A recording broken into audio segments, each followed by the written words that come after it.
Okay, so last lecture में हमने KTG में लास्ट लेक्चर में हमने क्या डिस्कस किया हुआ था कि जो गैस है, गैस में हमने 3 क्वांटिटीज प्रेशर, वॉल्यूम, टेम्परेचर, इनका डिस्कशन किया हुआ था कि गैस में ये क्वांटिटीज को कैसे डील करते हैं।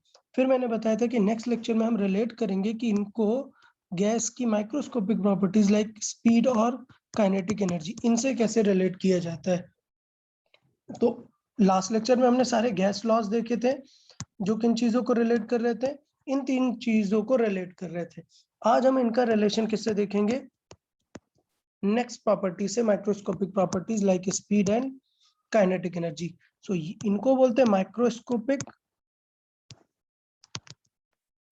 माइक्रोस्कोपिक मतलब ये जो लार्ज स्केल प्रॉपर्टीज है like pressure, volume and temperature, और ये जो स्पीड एंड काइनेटिक एनर्जी है माइक्रोस्कोपिक प्रॉपर्टीज हो जाती हैं। तो हम बेसिकली इन दोनों का रिलेशन ही केटीजी में डिस्कस करते हैं। तो आज का जो हमारा डिस्कशन का पार्ट होगा वो एक्चुअल केटीजी है, जो उसकी हम माइक्रोस्कोपिक प्रॉपर्टीज को डिस्कस करने वाले हैं। तो एक साइंटिस्ट जो सबसे फेमस थे, जिन्होंने पूरा काइनेटिक थ्योरी स्टैब्लिश किया था, वो थे मैक्सवेल। ठीक है, मैक्सवेल का बहुत ही ज्यादा कंट्रीब्यूशन रहा है फिजिक्स में। हम क्लास 12th में इनका पढ़ेंगे, EM wave spectrum. So basically हम जो डिस्कस करते हैं कि लाइट एक इलेक्ट्रोमैग्नेटिक वेव है, वो मैक्सवेल ने ही कंक्लूड किया हुआ था, मैक्सवेल ने प्रूव किया था, और अपना ईएम वेव स्पेक्ट्रम पूरा बनाया हुआ था मैक्सवेल ने। सो मैक्सवेल का बहुत ही ज्यादा कंट्रीब्यूशन है, हम क्लास 12th में उसका ईएम वेव स्पेक्ट्रम पढ़ेंगे।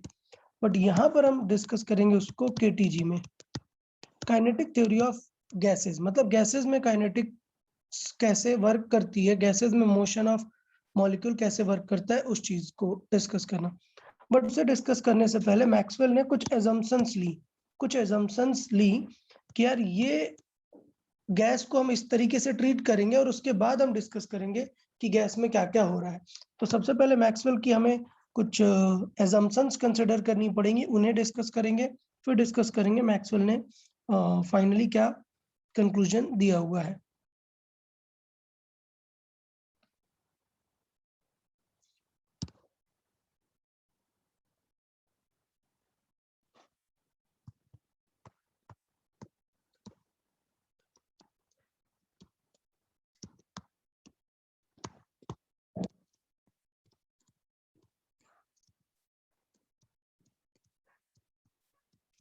तो Maxwell's assumption of kinetic theory of gases. अच्छा, ये जो मैक्सवेल की assumption है, ये सारी assumption हम इस पूरे चैप्टर में कंक्लूड करेंगे वन बाय वन सारी चीजें। तो आपको अभी सारी assumptions देखनी है क्योंकि इस पे थ्योरेटिकल क्वेश्चन बनेंगे, और इनका आगे यूज क्या होगा वो हम देखते जाएंगे। तो मैं जब भी कोई चीज बताऊंगा तो बताऊंगा कि देखना ये मैक्सवेल की assumption थी, उसी के अकॉर्डिंग हम डिस्कस कर रहे हैं। तो सबसे पहली assumption थी जो ऑलरेडी न्यूटन ने, अच्छा एक चीज, न्यूटन किस टाइम पे था, न्यूटन का एरा पता है, किस टाइम पे न्यूटन थे? 1600s। ओके, लास्ट 16 सेंचुरी, मतलब नियरली 17 कंसिडर कर सकते हैं, या 1680s के आसपास में। और जबकि मैक्सवेल आया ये 1850 के आसपास में। तो आप डिफरेंस देख रहे हैं। सो मैक्सवेल ने बहुत डिटेल दी, बट न्यूटन ने उससे पहले ही बता दी थी काफी सारी चीजें। तो यहाँ पर हम लिख जरूर रहे मैक्सवेल का, बट काफी सारी चीजें न्यूटन ने भी ऑलरेडी एज्यूम करके रखी हुई थी। तो वो सारी चीजें हम डिस्कस करते हैं। सबसे पहली चीज है क्या, कि गैस के मॉलिक्यूल किस तरीके के हैं। तो न्यूटन ने क्या किया, न्यूटन ने सॉल्विंग करने के लिए क्या लिए कि अगर गैस के मॉलिक्यूल ऐसे इरेगुलर रहेंगे तो जब ये कोलाइड करेंगे तो फोर्सेस बहुत ही रैंडम लगाएंगे ना। सो न्यूटन ने सबसे पहले क्या एज्यूम किया कि जो गैस के मॉलिक्यूल होते हैं वो कैसे होते हैं, स्फीरिकल शेप में। क्लियर रहेगा ये सबको कि गैस के मॉलिक्यूल का शेप में भी रैंडम हो सकता है, बट हमने एज्यूम कैसे किया हुआ है, स्फीरिकल। ओके, क्यों? क्योंकि जब ये दोनों एक दूसरे से कोलाइड हो तो फोर्सेस जो है वो कांटेक्ट फोर्सेस एकदम प्रॉपर्ली एक्ट करें, कोलिजन का प्रॉपर्ली एक्ट करें, इसलिए हमने क्या मान लिया, इन्हें सॉलिड मान लिया, अब स्फीरिकल मान लिया।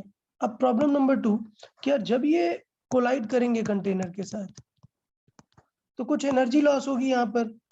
हमें पता है कैसे, सपोज ये mv मोमेंटम लेके आया है, v स्पीड से आया है, तो यहाँ पर कोलाइड करेगा और रिटर्न स्पीड क्या होगी अगर यहाँ पर ई कोफिशिएंट ऑफ रेस्टिट्यूशन है?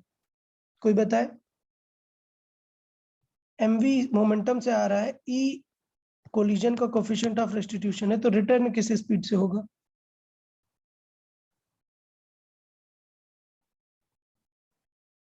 किसी को याद नहीं है? अगर एक पार्टिकल v स्पीड से जा रहा है और e है कोफिशिएंट ऑफ रेस्टिट्यूशन, तो किस स्पीड से रिटर्न होगा? माइनस आगे v माइनस v। नहीं यार, एकदम भूल गए collision. E into V। Okay, very good Ashwin. क्या होता है ये? e इंटू वी से रिटर्न होता है। e क्या है? कोफिशिएंट ऑफ रेस्टिट्यूशन, कोलिजन के टाइप को बताता है। तो e की वैल्यू 1 कब होती है? इलास्टिक के लिए। Elastic collision, pure elastic collision होगा तो E1 होगा। तो हमें चाहिए कि कोई भी एनर्जी लॉस नहीं हो। तो इलास्टिक कोलिजन में एनर्जी लॉस नहीं होती है, तो हम ये मान के रखते हैं कि गैस के जो मॉलिक्यूल है वो कोलाइड कर रहे हैं और एनर्जी लॉस नहीं कर रहे हैं। तो पहली अजम्पशन जो न्यूटन ने एज्यूम किया हुआ था, सेम अजम्पशन कैरी फॉरवर्ड हुई है मैक्सवेल के उसमें। वो क्या अजम्पशन थी? सिंपल, कि gases are made of small rigid spherical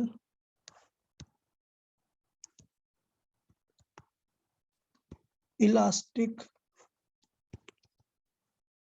molecules। सबको ये पॉइंट क्लियर हुआ?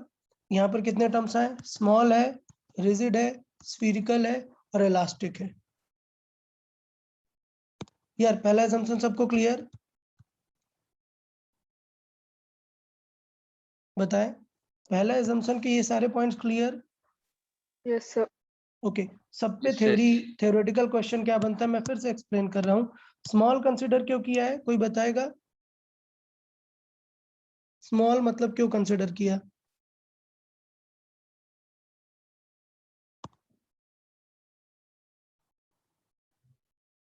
यार कल बताया था ना यार, अगर स्मॉल नहीं कंसिडर करेंगे तो क्या उसका वॉल्यूम कंटेनर का वॉल्यूम नहीं रहेगा ना, फिर मॉलिक्यूल का वॉल्यूम हमें सब्ट्रैक्ट करना पड़ेगा अगर हमें एक्चुअल वॉल्यूम देखना है गैस का। ठीक है, तो इसलिए हम स्मॉल मानते हैं कि हम उनका वॉल्यूम क्या कर सके, इग्नोर कर सके। रिजिड क्यों मानते हैं? क्योंकि ऐसा नहीं हो कि ये थोड़ी देर में अपना शेप चेंज कर दे। अगर ये कोलाइड हुआ और रिजिड नहीं हुआ, थोड़ा सॉफ्ट हुआ, तो थोड़ी देर में कोलाइड के बाद शेप चेंज होने लग जाएगा ना। सो रिजिड का पर्पस समझ आया। स्फीरिकल क्यों होता है? ताकि कोलिजन फोर्सेस प्रॉपर एक्ट करें। ओके, नंबर 4 इलास्टिक क्यों होता है? ताकि कोलिजन में एनर्जी लॉस नहीं करे। ये सारे स्टेटमेंट मैं लिख नहीं सकता हूँ बार बार, इसलिए समझा दिया हूँ सबको। सारे ऑल 4 स्टेटमेंट क्लियर है?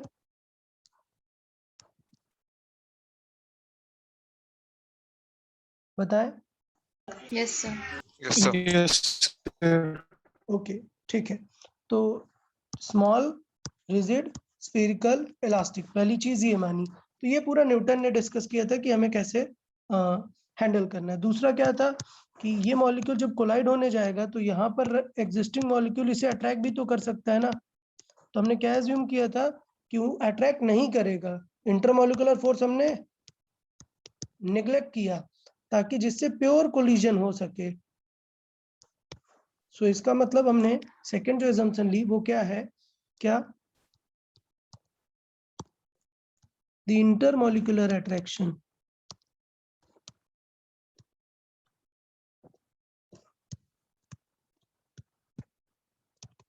Intermolecular attraction among the molecules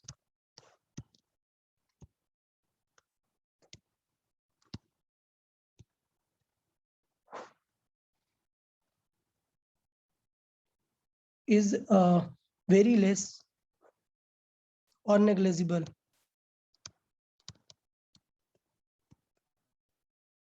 okay? इसका मतलब क्या हुआ?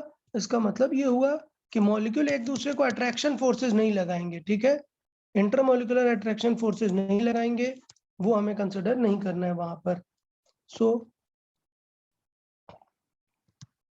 the only forces are collision forces or impact, collision or impact forces. Second clear सबको?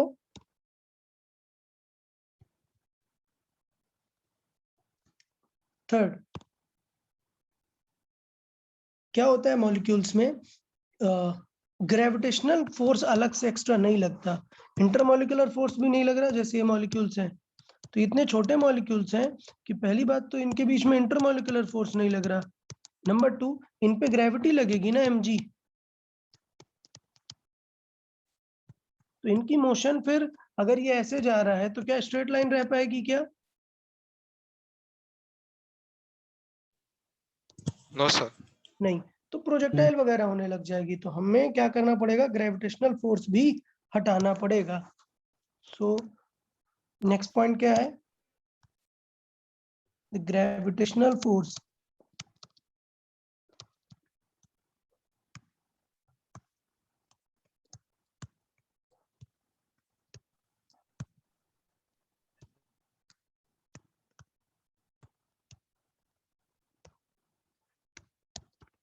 तो अगर ग्रेविटेशनल फोर्स नेग्लिजिबल है तो क्या प्रॉब्लम होगी? इसका मतलब ये है कि particle will move in straight line, so all the particles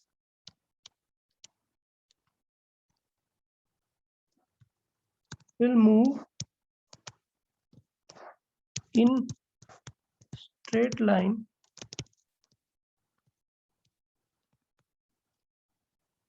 between any two collisions. इसका मतलब ये हुआ कि अगर ये पार्टिकल है और यहाँ पर लेट से वो कोलाइड हुआ तो ये पक्का है कि ये स्ट्रेट लाइन जाएगा। अब कोलाइड होके ये स्ट्रेट लाइन जाएगा, ये इधर कहीं आ गया, फिर ये इधर के मॉलिक्यूल से कोलाइड होगा, ये इधर चला गया, ये इधर चला गया, सारे मॉलिक्यूल जो मोशन करेंगे वो क्या होगी? Straight line. ऐसा नहीं होगा कि इस पे ग्रेविटी भी लग रही थी और ये ऐसे आ गया और इस मॉलिक्यूल से कोलाइड करने की जगह इससे कोलाइड हो गया। समझ आया या नहीं? बताएं। Yes, sir. हाँ Yes, यार, sir. मैं बता रहा हूँ कि मैं सारी चीजें लिख नहीं सकता हूँ इसलिए समझा रहा हूँ, इसलिए ये लेक्चर रिविजिट जरूर कर लेना ताकि थ्योरी पार्ट एकदम आपका क्लियर होता रहे कि क्या रीजन के वजह से कौन सी एजम्पशन है और उसका यूज क्या है। सबसे मेन इंपॉर्टेंट है वो एजम्पशन का यूज क्या है। ओके, तो अगर वो स्ट्रेट लाइन में मोशन हो रही है, कोलाइड कर रहे हैं, इलास्टिक स्फीयर वगैरह है, तो उन पे कोलिजन लॉ भी एक्ट करता है, और कोलिजन मतलब न्यूटन। सो बेसिकली न्यूटन का उसमें सारा कुछ वर्किंग है। ओके, नेक्स्ट, अभी पॉइंट है कि जब ये स्ट्रेट लाइन में मूव करेंगे तो यहाँ पर लेट से बहुत सारे पार्टिकल्स हैं, स्ट्रेट लाइन में मूव करेगा। अच्छा, ये क्या गारंटी है कि ये किस पार्टिकल के साथ कोलाइड करेगा? इसकी कोई गारंटी है क्या? हमें पता ही नहीं कि किसके साथ कोलाइड करेगा। तो नेक्स्ट असम्पशन ये है कि हमें ये पता है कि इसके पास स्पीड है, बट किस डायरेक्शन में है ये हमें नहीं पता। तो हम क्या मानते हैं कि ऑल डायरेक्शन में सेम पॉसिबिलिटी है, मतलब ये एक्स में भी जा सकता है, वाई में भी जा सकता है और जेड में भी जा सकता है, तीनों में किससे? सेम पॉसिबिलिटी से जा सकता है। Clear?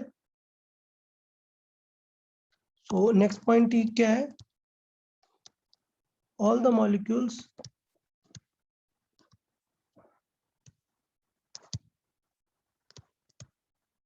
moving randomly. Okay, all the molecules are moving randomly, and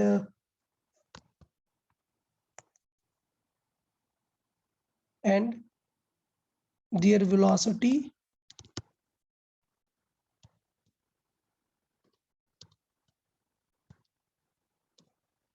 along all directions is same. So along all the directions is same मतलब क्या है कि अगर हम यहाँ पर थोड़ा सा पॉइंट दें, तो ये एक्स एक्सिस है, वाई एक्सिस है, जेड एक्सिस है, तीनों डायरेक्शन में जो उसकी स्पीड होगी वो क्या होगी? सेम होगी।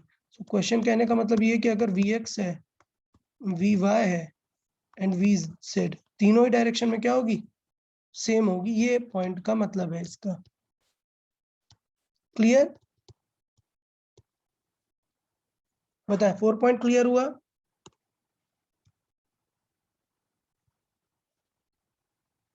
बताएं, 4th पॉइंट क्लियर हुआ? Yes, sir.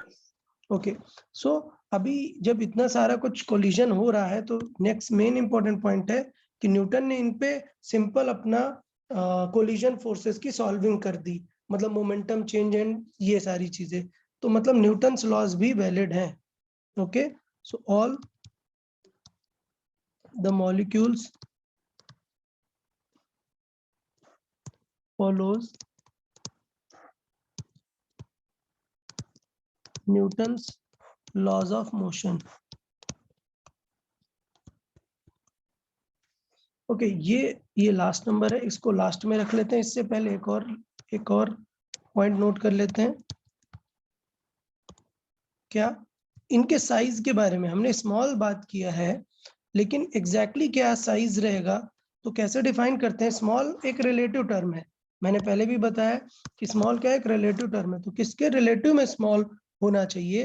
देखें किसके रिलेटिव में, ये जो दो मॉलिक्यूल हैं इनके बीच में जो सेपरेशन है, इनके रिलेटिव में ये स्मॉल होना चाहिए। मतलब बड़ी सिंपल सी बात है, ये एक बॉक्स है और ये एक छोटा बॉक्स है। इस बड़े बॉक्स के रेस्पेक्ट में ये छोटा बॉक्स स्मॉल है, लेकिन अगर मैं यहाँ पर एक इतना बॉक्स बना दूं, क्या इसके लिए बहुत स्मॉल है क्या? नहीं। तो स्मॉल वर्ड हम डिफाइन ही नहीं कर सकते, तो हमें एक रेफरेंस लेना पड़ेगा। तो हमने रेफरेंस क्या लिया है? दो मॉलिक्यूल के बीच का सेपरेशन। समझ आया क्या?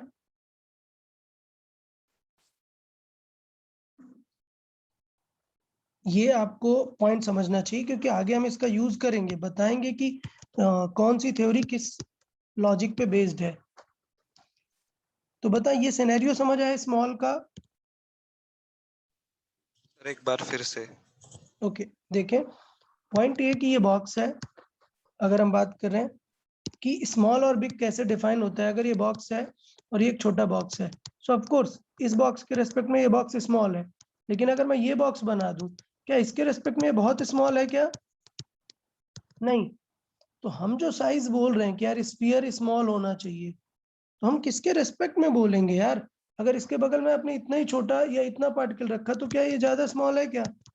नहीं है।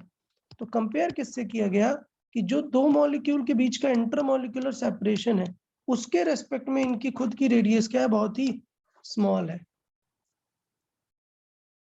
समझ आया? Yes sir. सो यहाँ पे लिख लेते हैं।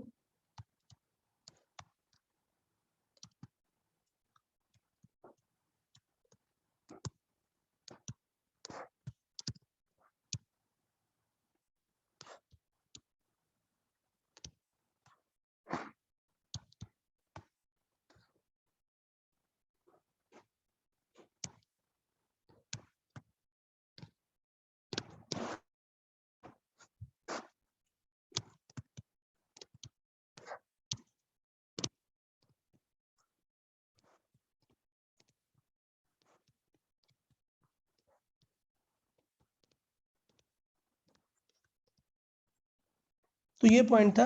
आई गेस ये 6th वाला पॉइंट भी सबको एकदम क्लियर है। 5th वाला पॉइंट बताएं।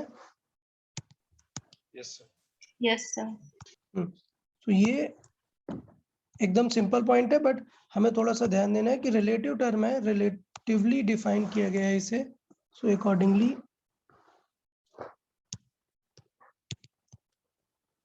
तो ये all 6 assumptions, Maxwell's assumptions of KTG, ये क्लियर है सबको?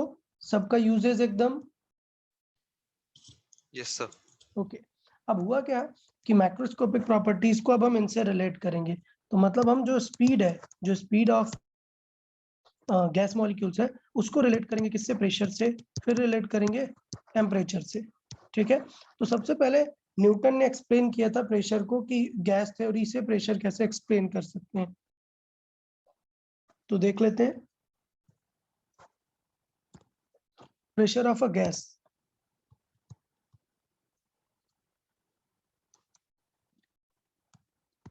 एग्जैक्टली है क्या प्रेशर ऑफ अ गैस? तो प्रेशर ऑफ अ गैस ये है, कैसे डिफाइन है? सपोज ए कंटेनर है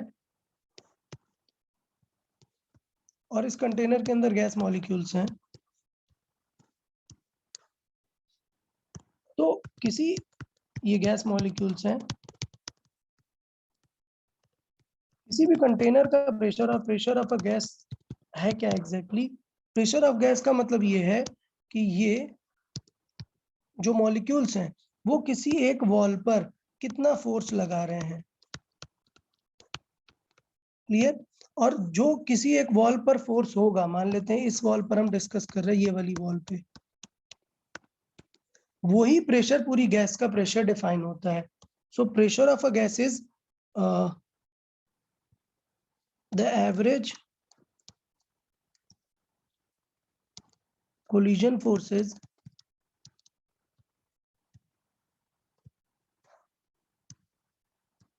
on unit area of wall of container. So pressure मतलब क्या है? प्रेशर है force per unit area, but किस पे? कंटेनर की किसी एक वॉल पे। ओके, सो ये क्या हो गई? Wall of container.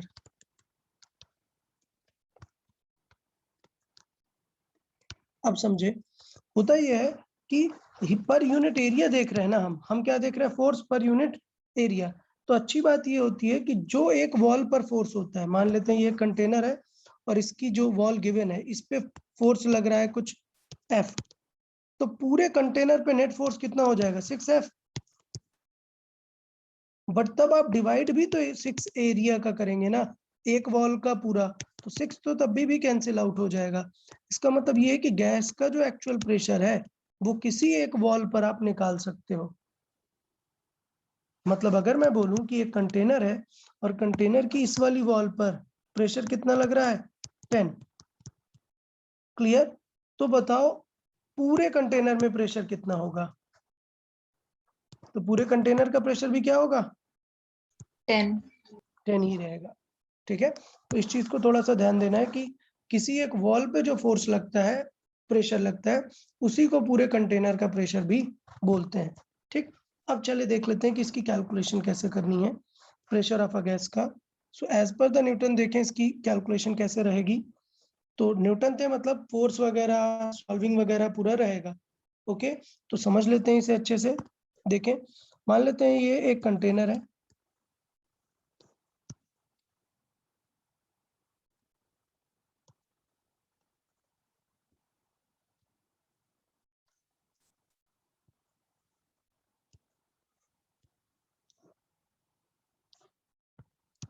ओके, और ये कंटेनर कहाँ है? ये एक्सेस में लेट से ओरिजिन में रखा हुआ है। सो ये हमने यहाँ पर एक्सेस बना दी, ये एक्स एक्सिस है, ये वाई एक्सिस है और ये जेड एक्सिस है। सो इस तरीके से ये कंटेनर रखा हुआ है। अभी आप समझें कि लेट से हम एक मॉलिक्यूल इसकी लेंथ देख लेते हैं कि इस कंटेनर की लेंथ क्या है? ये एल है, क्यूबिकल कंटेनर मान लेते हैं, तो ये भी लेंथ क्या है? ये लेंथ भी एल है। अभी समझें, और हाइट भी क्या है?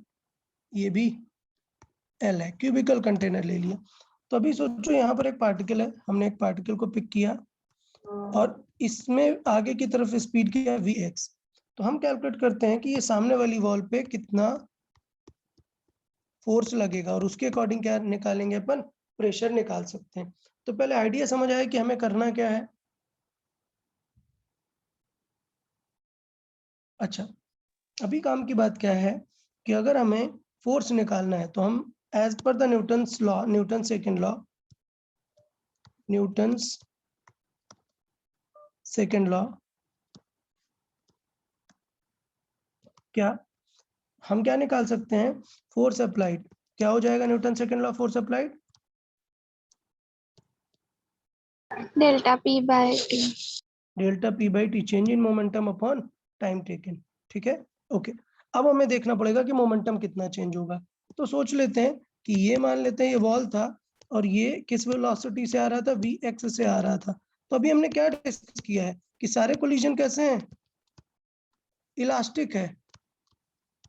तो यहां पर उस थ्योरी का यूज होता है कि अगर ये इलास्टिक है तो रिटर्न भी किस स्पीड से होगा, vx से। तो इनिशियल स्पीड कितनी है, वो भी vx है, और फाइनल स्पीड नेगेटिव vx है।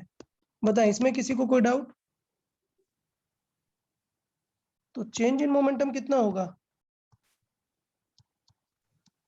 p final minus p initial, finally कितना है माइनस m इंटू vx, और इनिशियली कितना था, पॉजिटिव डायरेक्शन में था, m इंटू vx, तो कितना चेंज हो गया, माइनस 2m vx।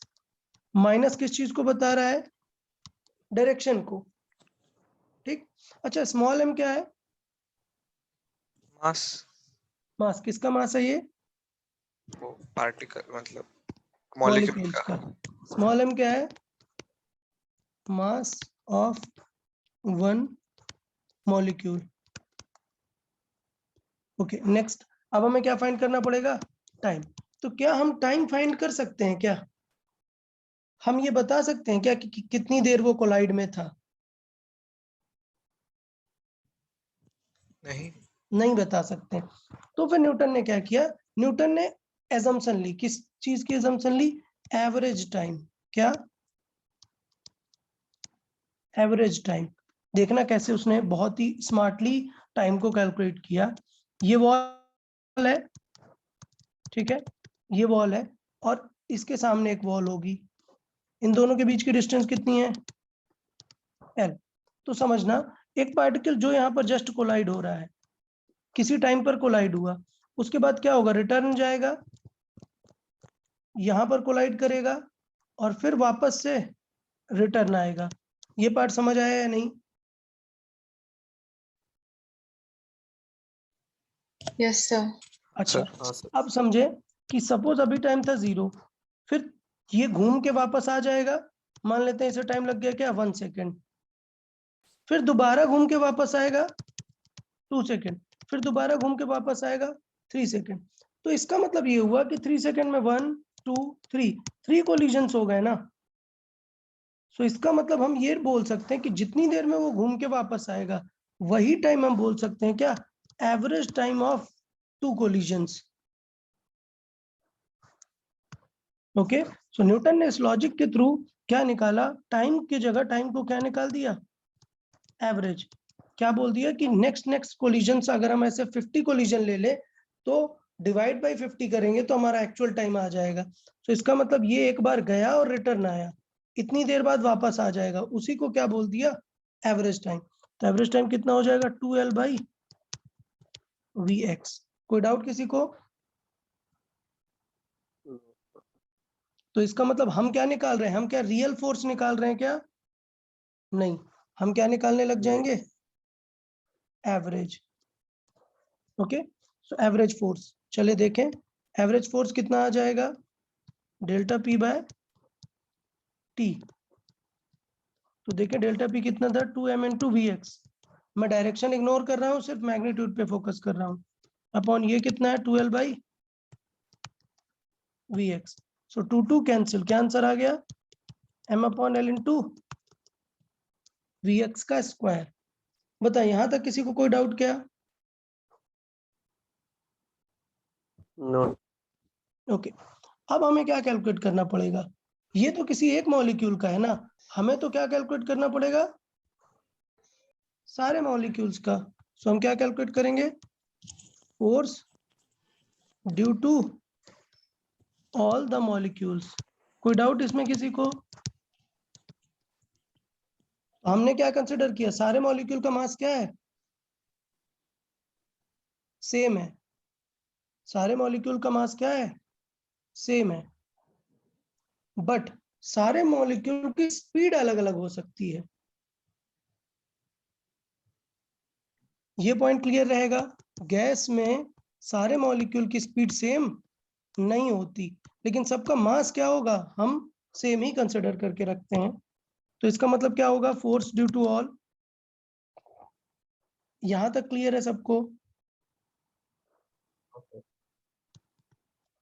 क्या हो जाएगा, F1 F2 F3 लाइकवाइज। इसका मतलब क्या होगा, सारे मॉलिक्यूल का मास क्या है, सेम, तो m/l क्या आ जाएगा, कॉमन आ जाएगा, क्या रहेगा, vx डायरेक्शन में फर्स्ट मॉलिक्यूल की स्पीड, vx डायरेक्शन में सेकेंड मॉलिक्यूल की स्पीड, vx डायरेक्शन में थर्ड मॉलिक्यूल की स्पीड लाइकवाइज। तो इसका मतलब हम इसे क्या लिख सकते हैं, m/l into summation of vx square of all direction. बता, यहां तक किसी को डाउट क्या? No sir. अच्छा यार, अब ये सोचें कि मैंने क्या बताया था कि ऑल डायरेक्शन में स्पीड क्या होती है, सेम, मतलब vx vy vz तीनों क्या होती है, सेम होती है। So vx is equal to vy is equal to vz, पहली बात। बट अगर हम बात करें कि सारे डायरेक्शन में पॉसिबिलिटी सेम है, सो v नेट कितनी होगी, मतलब एक्चुअल स्पीड कितनी होगी, सो v नेट जो होगी वो क्या होगी, root of vx square plus vy square plus vz square. अब हम क्या कर सकते हैं, सबको इक्वेट करके इक्वल लिख सकते हैं। सो v फाइनल स्क्वायर क्या आ जाएगा, vx स्क्वायर प्लस vy को भी क्या लिख सकते हैं, vx स्क्वायर प्लस vz को भी vx स्क्वायर। तो इसका मतलब क्या आ जाएगा, vx की वैल्यू ये आ जाएगी 1/3 ऑफ v स्क्वायर। v क्या है, उस पार्टिकल की नेट स्पीड। क्लियर? सो मतलब ये है कि जो x डायरेक्शन पे हम उसे लिख सकते हैं क्या, कि ये उस पार्टिकल की 1/3 ऑफ उस पार्टिकल की एक्चुअल स्पीड होगी, ये हम लिख सकते हैं नेट फोर्स में। तो बता, यहां तक किसी को कोई डाउट क्या? नो। No sir. ओके, अब हम फाइंड कर लेते हैं क्या, अपना pressure. Then pressure on a wall, एक वॉल पे जो प्रेशर देखे तो हमने फोर्स भी क्या कैलकुलेट किया, उसी वॉल का कैलकुलेट किया है।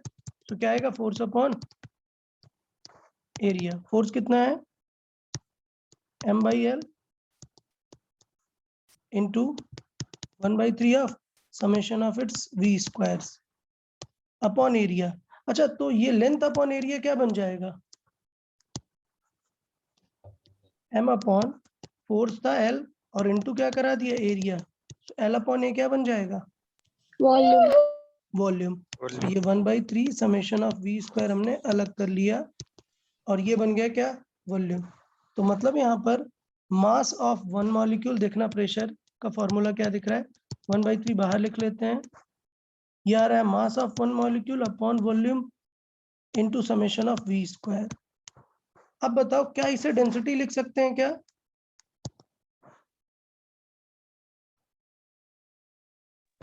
इसे डेंसिटी लिख सकते हैं क्या, मास और वॉल्यूम को? नहीं, नहीं लिख सकते, क्योंकि m क्या है, mass of mass molecule. Of molecule है। कब लिख सकते हैं डेंसिटी, जब सारे सारे मॉलिक्यूल्स का मॉलिक्यूलों से। तो मान लेते हैं कि n के कैपिटल n मतलब क्या है, number of molecule. Number of molecules. तो ये हमने ऑलरेडी प्रीवियस लेक्चर में डिस्कस किया था कि अगर कैपिटल एन रिप्रेजेंट करेंगे नंबर ऑफ मॉलिक्यूल्स, तो capital N into small M, ये क्या बन जाएगा, टोटल मास ऑफ गैस। तो हमें अगर इसे डेंसिटी लिखना है तो हमें क्या करना चाहिए इस इक्वेशन में, क्या करें, n का मल्टीप्लाई कर लें और n का डिवाइड। क्लियर? n का मल्टीप्लाई एंड n का डिवाइड कर लिया। तो ये मैं हाईलाइट कर देता हूँ कि ये दो चीजें हमने ऐड की, क्या, n का मल्टीप्लाई और n का डिवाइड। अब ये n इंटू एम बन गया टोटल मास और डिवाइड बाई वॉल्यूम, क्या बन गया वो, डेंसिटी। डेंसिटी। अच्छा, ये जो था हमने क्या किया है, ये समेशन मतलब क्या है, समेशन मतलब है v1 square plus v2 square plus v3 square plus likewise, ये है समेशन का मतलब, डिवाइड बाई जितने नंबर ऑफ मॉलिक्यूल्स हैं, ये कर दिया हमने। तो इसका मतलब हमने स्क्वायर का एवरेज ले लिया ना, जब भी हम टोटल नंबर से डिवाइड कर देते हैं तो वो क्या बन जाता है, एवरेज। एवरेज। ठीक है, सो इसका मतलब ये P इज इक्वल टू आ गया 1/3, ये बन गया रो डेंसिटी इनटू ये बन गया v स्क्वायर का क्या ले लिया हमने, एवरेज। तो आपको मैंने पहले भी बताया कि एवरेज को हम इस तरीके से भी रिप्रेजेंट करते हैं, ये ब्रैकेट से। कोई डाउट इसमें किसी को? तो ये प्रेशर का formula in terms of speed निकाल दिया किसने, न्यूटन ने। ये P मतलब प्रेशर, रो मतलब डेंसिटी, और ये है एवरेज, बट किसका average, square. So it is average of, किस चीज का एवरेज है, स्क्वायर ऑफ स्पीड। तो इसे लिखते हैं सिंपल किस तरीके से, because it is average of square speed, तो एवरेज को हम लिखते हैं मीन। क्लियर? सो इसे लिखते हैं हम क्या, इस चीज को हम वापस से लिख सकते हैं क्या, mean square speed, mean square speed. Mean मतलब एवरेज ऑफ स्क्वायर स्पीड। बताएं कोई डाउट क्या इसमें?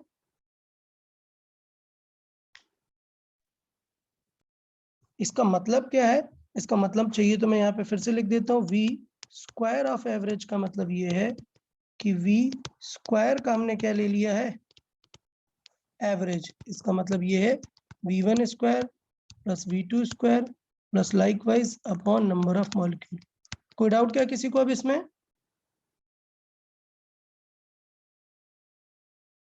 बताएं, प्रेशर के फॉर्मूले में किसी को कोई डाउट क्या?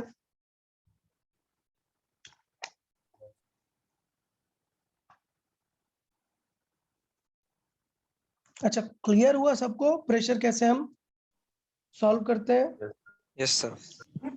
ओके, तो इसका एक छोटा सा एक एग्जाम्पल थोड़ा सा समझ लेना है। ये दो एग्जाम्पल के थ्रू मैं समझता हूँ क्या, कि if walls are perfectly reflecting,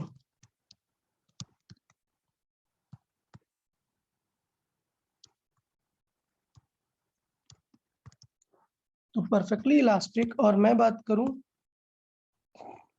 pressure at bottom is P naught, then gas pressure क्या होगा। सो ये कंटेनर है, सारी वॉल्स कैसी हैं, प्योर इलास्टिक हैं, और यहाँ पर सारे मॉलिक्यूल्स हैं। तो पॉइंट क्वेश्चन ये दिया है कि बॉटम पर प्रेशर कितना है, P नॉट है, तो पूरे गैस का प्रेशर कितना हो जाएगा।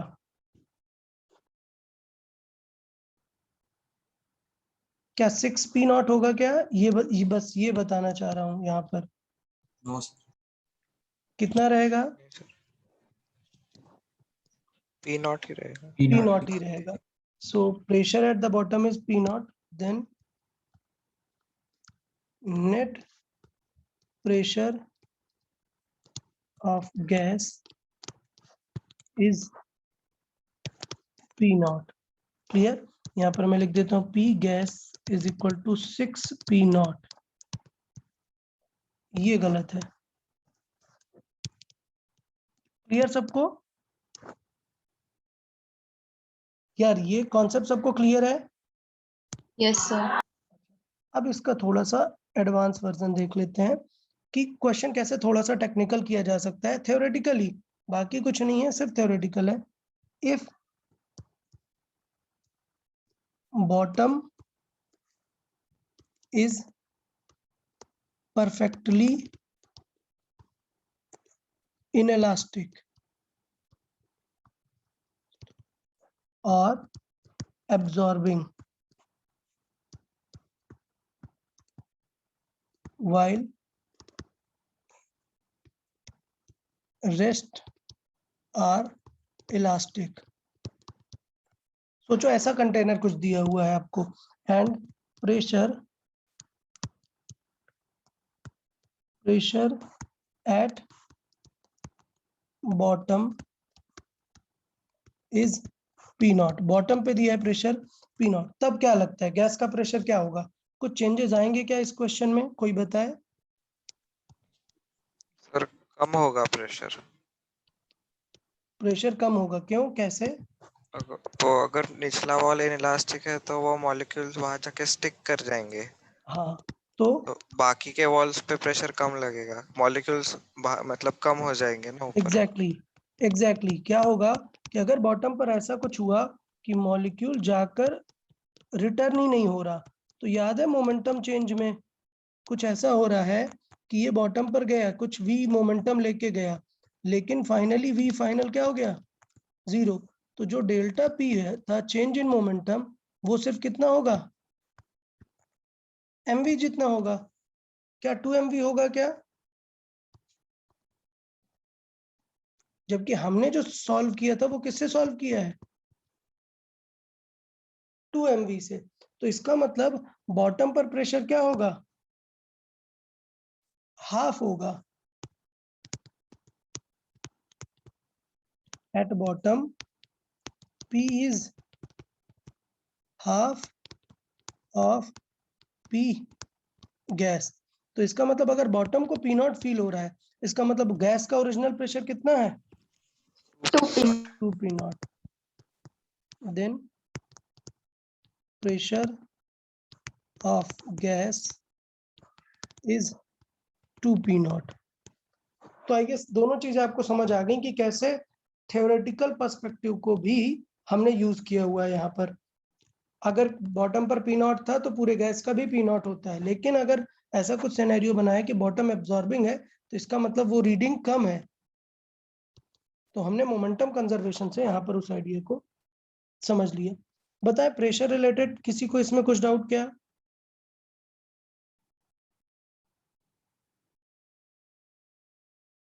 आई गेस प्रेशर वाला सारा कुछ क्लियर है सबको? Yes, sir. ओके, ठीक है। फिर प्रेशर के बाद कुछ बड़े ही सिंपल से दो लॉज हैं, केमिस्ट्री में आपने सुने होंगे।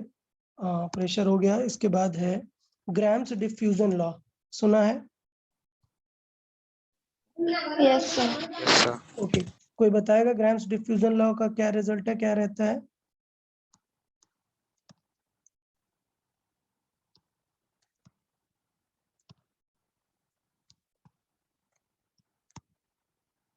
बहुत ही सिंपल सी बात बताई यार उन्होंने, बताएं grams diffusion law.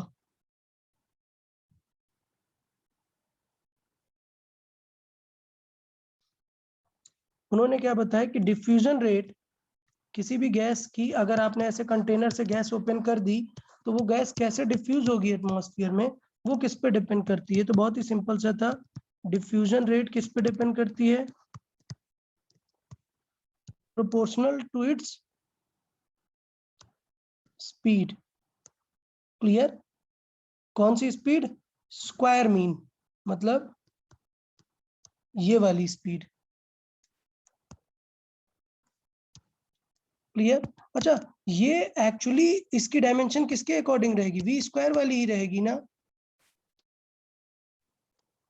Because square को ऐड करके एवरेज ले रहे हैं। तो इसकी जो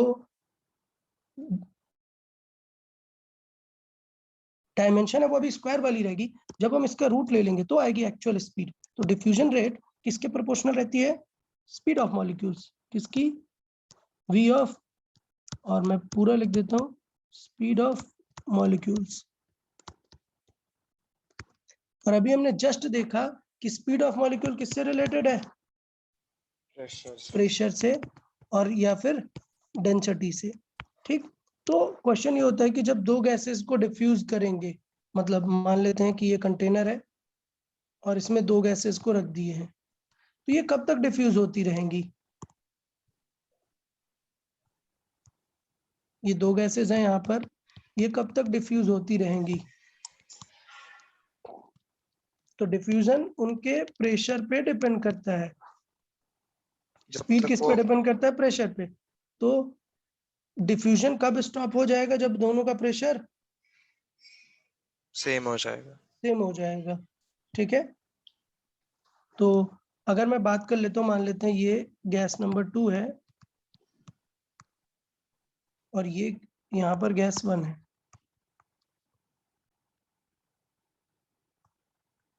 तो इन दोनों में डिफ्यूजन मतलब इन दोनों का मिक्सिंग वो कब स्टॉप हो जाएगा, जब दोनों में स्टेडी स्टेट आ जाएगा। Okay, so after steady state और एट स्टेडी स्टेट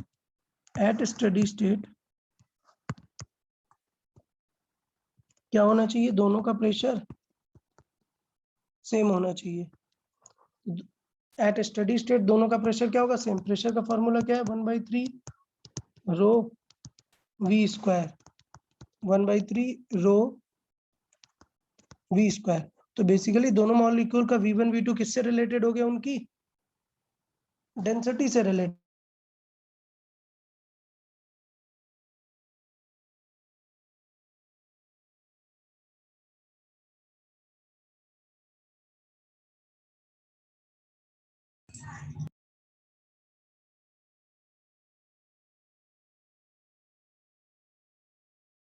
तो डिफ्यूजन रेट से यहाँ पर हम दो चीजें लेके आए हैं। मान लेते हैं डिफ्यूजन रेट को किससे रिप्रेजेंट कर रहे हैं, R से, और स्पीड ऑफ मॉलिक्यूल्स को V से।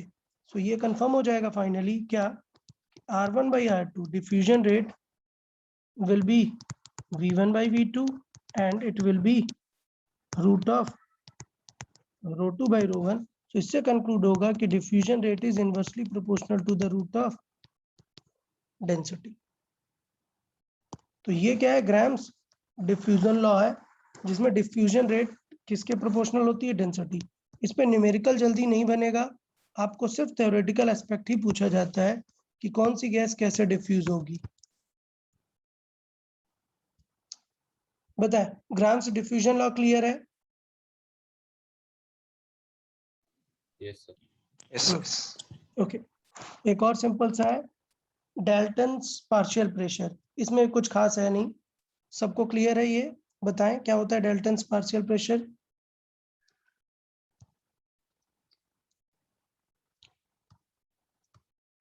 मतलब अगर दो गैसेस हमने मिक्स किए हैं हाँ, तो वो दोनों गैसेस का खुद का इंडिविजुअल प्रेशर उतना ही रहेगा, कुछ चेंज नहीं होगा। सो पॉइंट ये है कि हमने ये बताया कि अगर हमें कंटेनर में एक गैस रख दी है, कंटेनर में हमने क्या रख दी है, एक पूरी गैस रख दी है, तो उसका प्रेशर क्या हो जाएगा,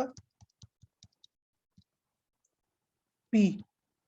कंटेनर का प्रेशर हो जाएगा किसके इक्वल, P गैस के इक्वल। और मान लेते हैं यहाँ पर गैस नंबर क्या है, 1 है, गैस नंबर 1 है। तो प्रेशर का फॉर्मूला क्या हो जाएगा, अभी जैसे अपन निकालते हैं, 1/3 रो V1 स्क्वायर। ठीक, तो डाल्टन ने ये बताया कि अगर किसी कंटेनर में एक से ज्यादा गैसेस हैं,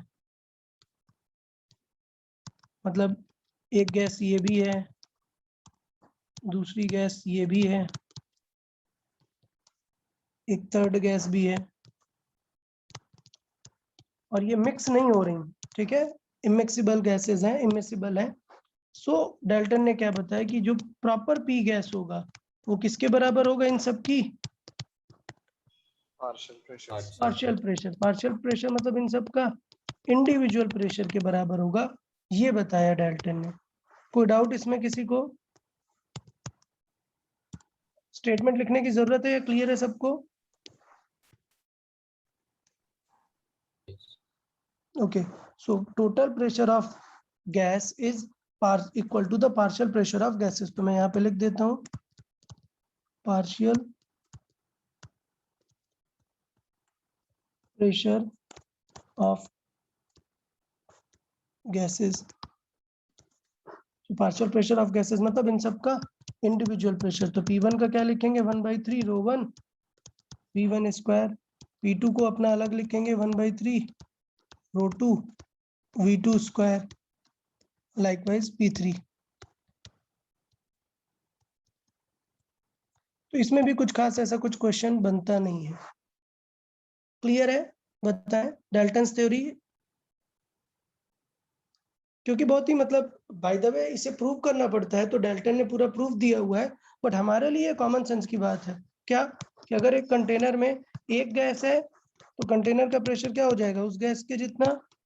अगर दो गैस हैं तो क्या करो आप, इंडिविजुअल एक एक गैस का निकाल दो, तो टोटल किसके जितना हो जाएगा, P1 प्लस P2 के जितना।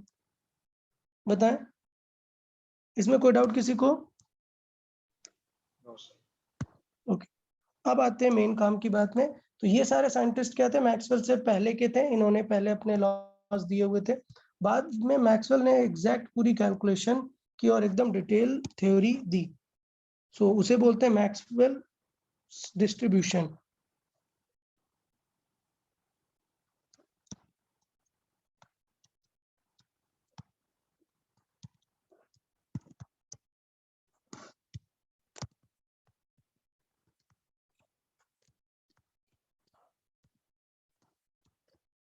मैक्सवेल स्पीड डिस्ट्रीब्यूशन कर्व, मतलब मैक्सवेल ने किसी गैस की जो मॉलिक्यूल्स की स्पीड, सब बोल रहे थे कि स्पीड अलग अलग होती है ना, सारे मॉलिक्यूल की स्पीड अलग अलग होती है, V1 V2 सबकी अलग अलग होती है, तो वो स्पीड कैसे होती है ये मैक्सवेल ने चेक किया। अब प्रॉब्लम देखना कि जब मैक्सवेल ने वो कर्व बनाया, इंटरप्रेट किया, इस कर्व की इक्वेशन बहुत ही कॉम्प्लिकेटेड है, सिलेबस में नहीं है हमारे में सिर्फ रिजल्ट है कि कैलकुलेशन करके फाइनल आंसर क्या आया। तो यहाँ पर उसने रखा क्या, स्पीड को। अब पता है उसकी सॉल्विंग में भी वो ये बिल्कुल नहीं बता सकता था कि मान लेते हैं स्पीड क्या 50, तो बताओ 50 स्पीड वाले कितने मॉलिक्यूल हैं, ऐसे वो चेक ही नहीं कर सकता था। तो पता है उसने क्या चेक किया, उसने चेक किया कि 50 से 60 के बीच में कितने हैं। समझ आया क्या? क्या मैक्सवेल ने ये बताया क्या कि 50 स्पीड वाले कितने मॉलिक्यूल्स हैं, ऐसा बताया क्या? नहीं, मैक्सवेल ने क्या बताया कि 50 से 60 के बीच में कितने मॉलिक्यूल्स हैं। तो मैक्सवेल की ये जो वाई एक्सिस है, क्या इसमें नंबर ऑफ मॉलिक्यूल्स रहेंगे क्या? नहीं, उसने किसी स्पीड से रिलेटेड नंबर ऑफ मॉलिक्यूल बताया ही नहीं। उसने तो हमेशा क्या बताया, एक रेंज ऑफ स्पीड में कितने मॉलिक्यूल हैं। समझ आया? मतलब मैं ये बोल रहा हूं कि ये ग्राफ अगर ऐसा कुछ ग्राफ है, तो मैक्सवेल ने ये बिल्कुल नहीं बताया कि इस स्पीड पे 50 स्पीड पे कितने मॉलिक्यूल हैं। ये बताया क्या मैक्सवेल ने? नहीं, मैक्सवेल ने क्या प्लॉट किया कि 50 से 60 के बीच में कितने मॉलिक्यूल हैं, उनको यहां पर प्लॉट किया। ये बात यहां पर क्लियर है कि मैक्सवेल ने प्लॉट क्या किया।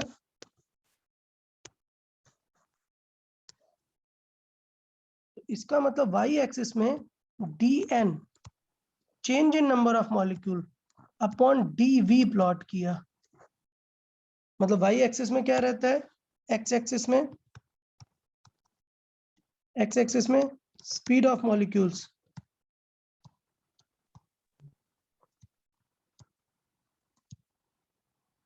Speed of molecules, and Y axis में क्या रखा,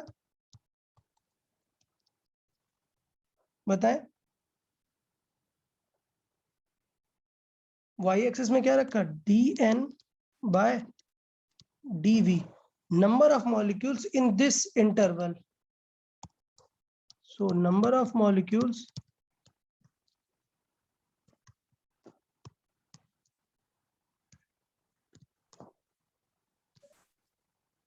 in a given, इस पूरे को ही बोल देते हैं कि ये पूरे टर्म को क्या बोलते हैं, इस पूरे टर्म को बोलते हैं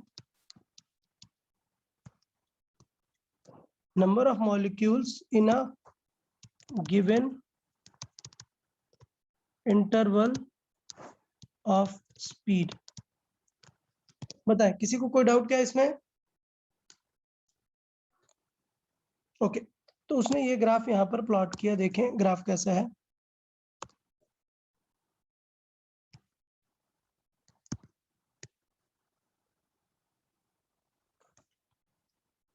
ओके, तो ये ग्राफ यहाँ पर एक चीज देखने को मिली क्या, कि ये जो इसका एरिया है इस ग्राफ का, ऐसा बीच में स्प्लिट नहीं होता, ऐसा बिल्कुल नहीं है कि ये 50% है और ये 50%, ऐसा नहीं है।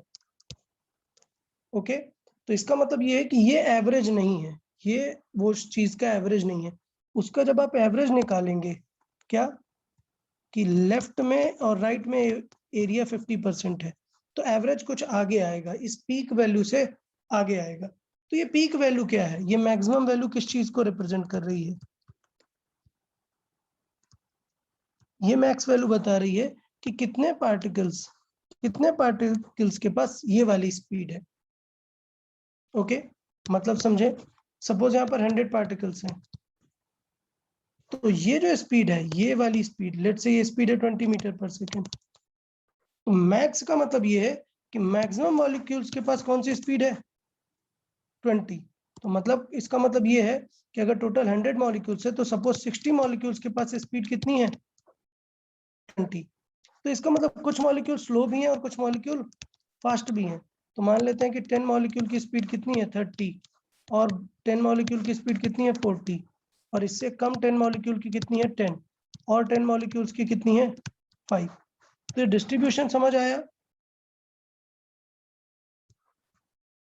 कि एक ऐसी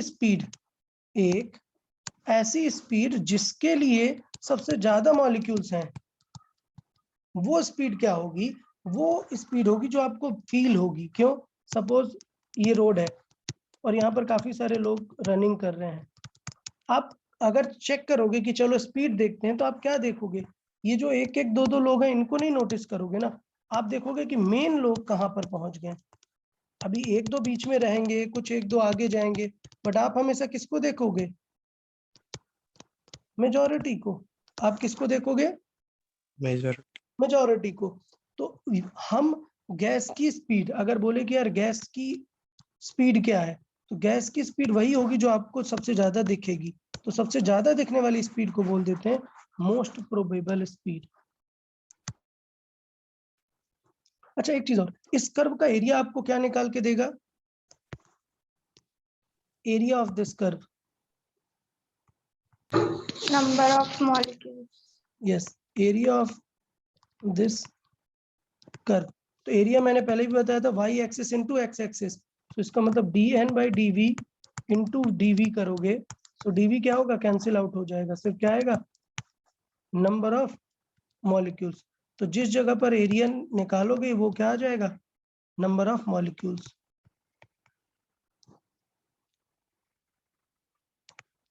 तो ये हो गया नंबर ऑफ मॉलिक्यूल्स। तो अगर आप यहां पर निकालोगे इस स्ट्रिप का एरिया, तो आपको आ जाएगा कि कितने नंबर ऑफ मॉलिक्यूल्स इस रेंज में आ रहे हैं। ओके, अच्छा, फिर ये जो मैक्सिमम स्पीड थी, इसको हमने क्या बोला? Most probable speed. क्या टर्म यूज किया गया? Most probable speed. ठीक है, जो सबसे ज्यादा नंबर ऑफ पार्टिकल कैरी कर रहे थे। तो इस स्पीड को दिया गया नेम VMP। MP का मतलब मोस्ट प्रोबेबल। बट मैंने बताया कि this is not the average, क्योंकि एवरेज मतलब क्या होना चाहिए? एरिया सेम होना चाहिए दोनों साइड। तो इसका मतलब ये है कि एवरेज वाली स्पीड थोड़ी सी आगे रहती है इससे। ओके, सो एवरेज वाली स्पीड थोड़ी सी आगे रहेगी। ये क्या बन गई? V average. ठीक, अच्छा, नेक्स्ट। फिर अगर हम बात करें प्रेशर की, तो प्रेशर में हमने क्या कैलकुलेट किया था? एवरेज निकाला था, बट किसका? स्क्वायर का। यार बताए, प्रेशर के फार्मूले में किसका एवरेज था? स्पीड का एवरेज था क्या?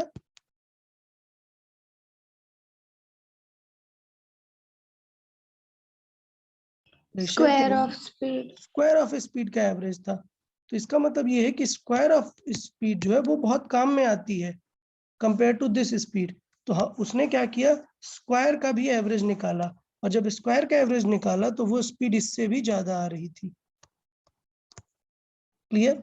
तो अब क्या है, ये है तो स्पीड ना, लेकिन अगर उसने स्क्वायर का एवरेज ले लिया, मतलब v1 square plus v2 square, तो इसकी डायमेंशन क्या है? अभी भी v स्क्वायर वाली है ना, क्योंकि स्क्वायर्स को ऐड करके नंबर से डिवाइड किया। तो अभी हमें इसका क्या लेना पड़ेगा? स्क्वायर रूट लेना पड़ेगा, तब ये एक्चुअल स्पीड बन पाएगी।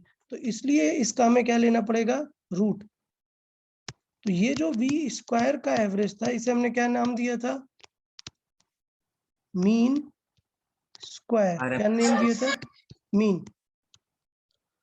मीन स्क्वायर स्पीड का मतलब स्क्वायर स्पीड का mean of square speed, but अब हम इसका क्या ले लेंगे, रूट ले लेंगे। तो इस स्पीड को हम बोलेंगे रूट मीन स्क्वायर। तो इसका नेम होता है VRMS, आगे मैं लिखूंगा इस ग्राफ में, तो यहाँ से हम समझेंगे।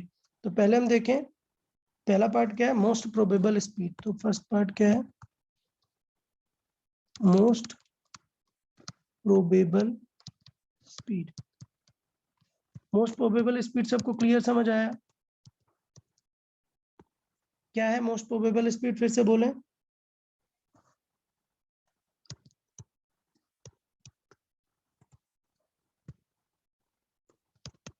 The speed carried by Maximum number of molecules. number of molecules।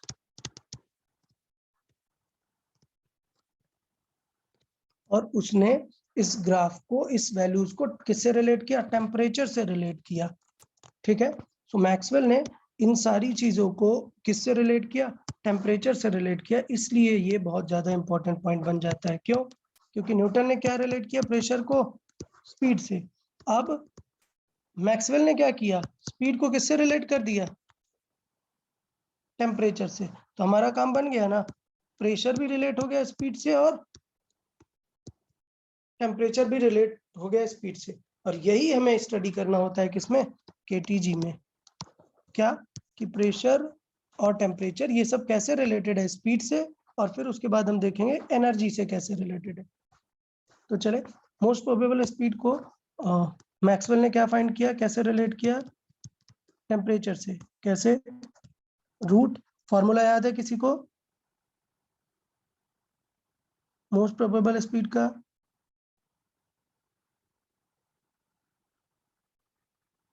यार बताएं, कोई केमिस्ट्री में सुना होगा यार पूरा मोस्ट प्रोबेबल स्पीड।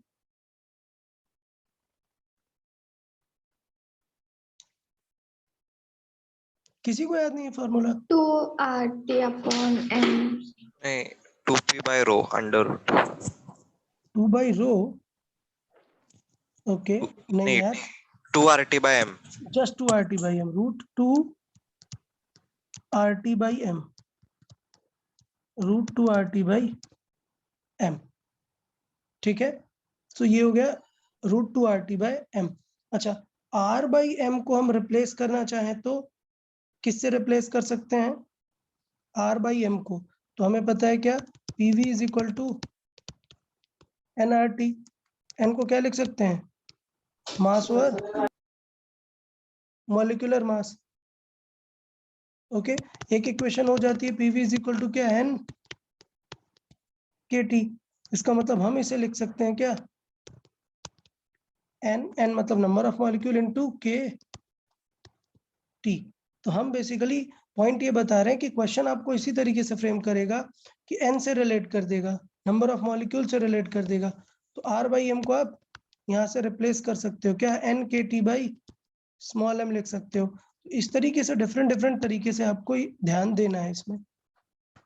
दूसरा पॉइंट क्या, कि इस वैल्यू को अगर हम देखें, ये वाली वैल्यू को, तो इसमें ये जो m है, इसका यूनिट क्या होता है यूजुअली मॉलिक्यूलर मास का? AMU. हाँ नहीं, AMU ठीक है, या पॉइंट बोले, हाँ ग्राम पर मोल जो यूजुअली हमें दिया रहता है। सपोज हाइड्रोजन का है तो वो क्या है 2, सो इट इज 2 ग्राम पर मोल ऑफ हाइड्रोजन। तो ग्राम है ना, जबकि स्पीड का यूनिट क्या आएगा, मीटर पर सेकेंड। तो इसे थोड़ा सा आपको करेक्ट करना पड़ेगा। ये किसमें है, यूनिट ग्राम पर मोल में, बट इसे हमें कन्वर्ट करना पड़ेगा। तो कैसे कन्वर्ट कर लेंगे, 1 kg पर मोल में लेके आना पड़ेगा। तो 1 kg पर मोल क्या हो जाएगा, 10⁻³ 10⁻³ में हमें लेके आना पड़ेगा इसे। तो इसका मतलब क्या करेंगे, ये है ग्राम पर मोल, जबकि इसे होना किसमें चाहिए था, kg पर मोल। तो मैं एग्जांपल के थ्रू आपको समझा देता हूँ ये, कि for hydrogen, for H2 m क्या होता है 2, बट ये किसमें है, ग्राम पर मोल में। तो आप अगर इस इक्वेशन में लिखेंगे तो वैल्यू क्या लिखेंगे, 2 इंटू 10⁻³ kg per mole। समझ आया क्या को? हमें यहाँ पर वैल्यू 2 नहीं यूज करनी, अदरवाइज पूरा एकदम पावर एकदम गड़बड़ आंसर आ जाएगा। क्लियर? क्योंकि आर किस में होता है, एम के एस यूनिट में होता है ना, तो कैपिटल एम भी किस में होना चाहिए, एम के एस यूनिट में। ओके यार बताएं, किसी को कोई डाउट इसमें? No sir. Okay most probable के बाद दूसरा हमने क्या देखा था, average speed. Average speed, average speed बताएं, सिंपल है, V average. So average speed कैसे निकाला जाता है ये ऑलरेडी हम सबको पता है। वी एवरेज कैसे निकालते हैं, वी एवरेज निकालते हैं सारी स्पीड्स को ऐड करके v1 plus v2 plus v3 plus likewise upon number of molecules, ऐसे निकालते हैं। तो फाइनली जो उसके फंक्शन के अकॉर्डिंग आया वो वी एवरेज की वैल्यू क्या आ रही है, वो आती है क्या, 3 8 RT by pi m। 8 RT हाँ, by 8 pi, RT by 5। 8 RT by pi m। Clear? तो इस तरीके से हमें ध्यान देना है, और यहाँ पर भी सेम चीजें होंगी। m का हमें यूनिट ध्यान देना है। अगर हम क्या कैलकुलेट करें, एक्चुअल वेलोसिटी कर रहे हैं। अगर रेशियो निकाल रहे हैं तो जरूरत है क्या m का 10⁻³ लिखने का? No sir. रेशियो में नहीं है जरूरत, तो रेशियो में टेंशन नहीं लेंगे। Third, root mean square, root mean square speed, जैसे लिखते हैं VRMS। और ये इंपॉर्टेंट क्या होती है, क्योंकि प्रेशर के फॉर्मूले में स्क्वायर का यूज होता है, काइनेटिक एनर्जी के फॉर्मूले में स्क्वायर का यूज होता है, इसलिए ये थोड़ा सा इंपॉर्टेंट हो जाता है। देखें कैसे निकाल सकते हैं। सो VRMS क्या हो जाएगी, हमें क्या लेना है, रूट लेना है, और किसका, स्क्वायर्ड एवरेज का। सो v1 square plus v2 square plus v3 square plus likewise upon n number of molecule. बताए किसी को कोई डाउट इसमें? यार किसी को कोई डाउट इसमें? No sir. Okay good. अगर हम बात करें यहाँ पर VRMS की वैल्यू, सो VRMS की जो वैल्यू आई थी वो मैक्सवेल के अकॉर्डिंग क्या आती है, 3 3 3 RT upon M। RT upon. तो ये बहुत इंपॉर्टेंट हो जाती है, क्योंकि इस पे ही बहुत सारे क्वेश्चंस बनते हैं कि स्पीड डायरेक्टली किस पे डिपेंड करती है, टेम्परेचर पर डिपेंड करती है। तो यहाँ से बोला जा सकता है कि स्पीड ऑफ पार्टिकल वो डायरेक्टली किसके प्रोपोर्शनल होती है, √T। क्लियर? क्योंकि तीनों ही टाइप की स्पीड, सारी स्पीड किस पे डिपेंड कर रही हैं, टेम्परेचर के √T पे। तो यहाँ से रिलेट होता है कि टेम्परेचर किससे रिलेट होता है, स्पीड से रिलेट हो सकता है। ओके अच्छा, अब तीनों में रेशियो की बात कर लेते हैं थोड़ा सा। तीनों का रेशियो क्या होगा, कौन सबसे ज्यादा है, RMS। सो रेशियो क्या है, VRMS ratio V average ratio V most probable. इनका रेशियो क्या होगा, इनमें एक्स्ट्रा क्या है, √3, उसमें √8 by by 5 pi। और इसमें √2। √2। तो देख ले, फैक्टर से भी पता चल जा रहा है कि इनमें सबसे ज्यादा क्या होगा, RMS स्पीड होगी। फिर ये क्योंकि 8/pi मतलब 8/3.14, तो 2 से थोड़ा ज्यादा ही जाएगा और 3 टाइम्स डिवाइड नहीं जाएगा। तो ये 3 रूट के अंदर 2 से ज्यादा और ये √2। तो ये तीनों में रेशियो रहेगा।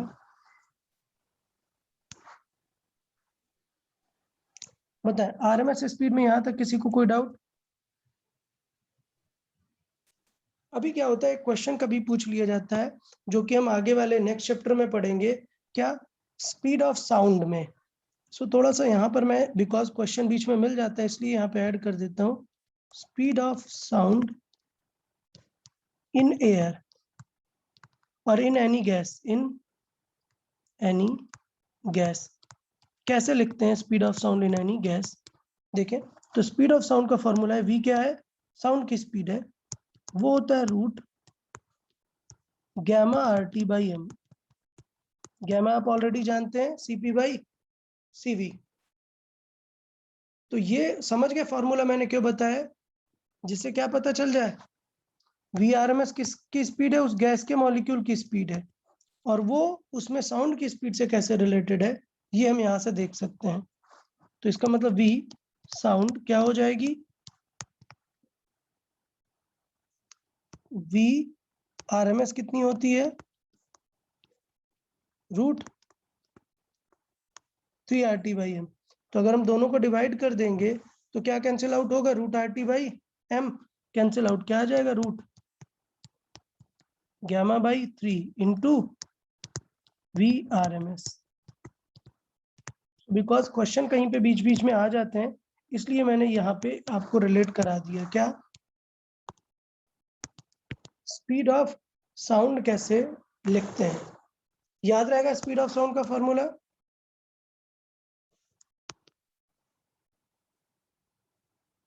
बताएं।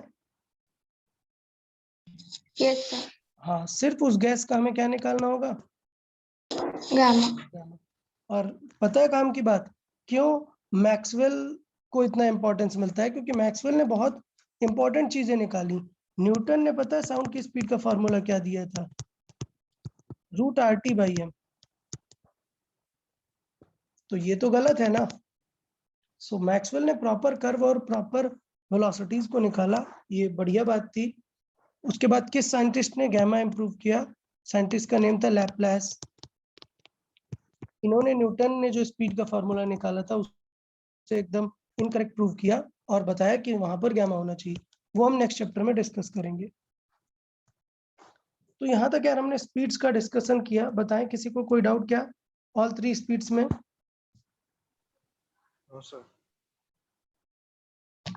सबको सारी speeds clear?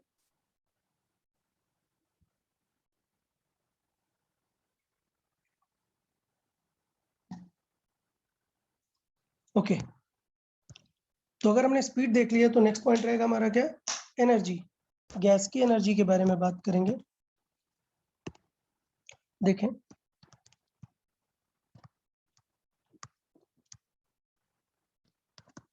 Okay, energy of gas,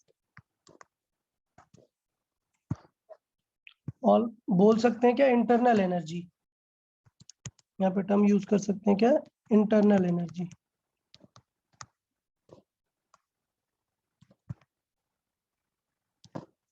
internal energy of gas.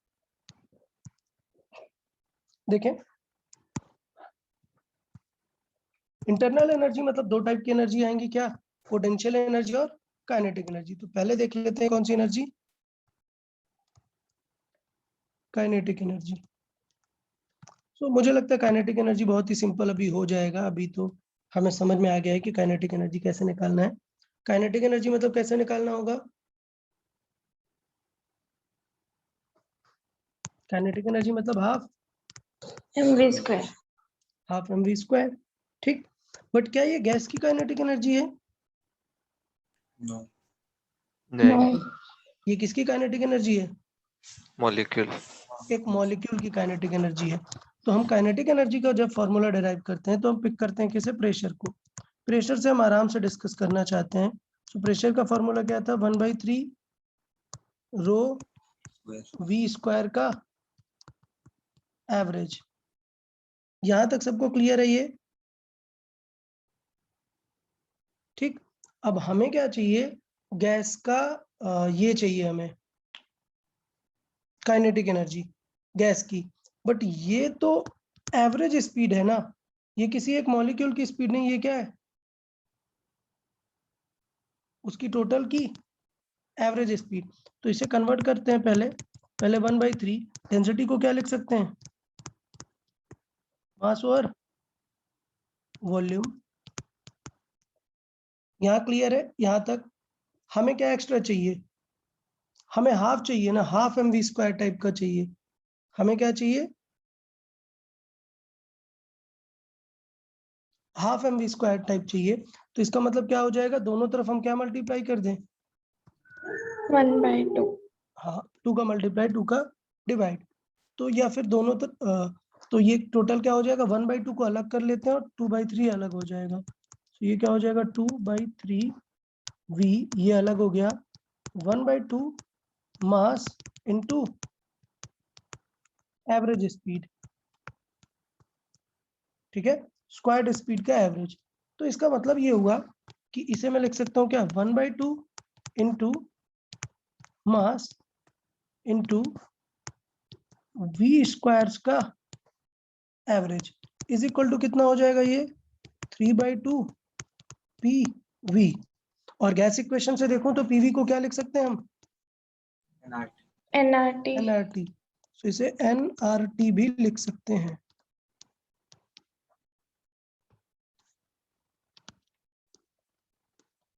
ये तो अभी ये देखो, हाफ इंटू मास तो गैस का ठीक है, बट ये हमने क्या यूज कर लिया, ये तो हमने उसकी स्क्वायर्ड स्पीड का एवरेज यूज कर लिया ना।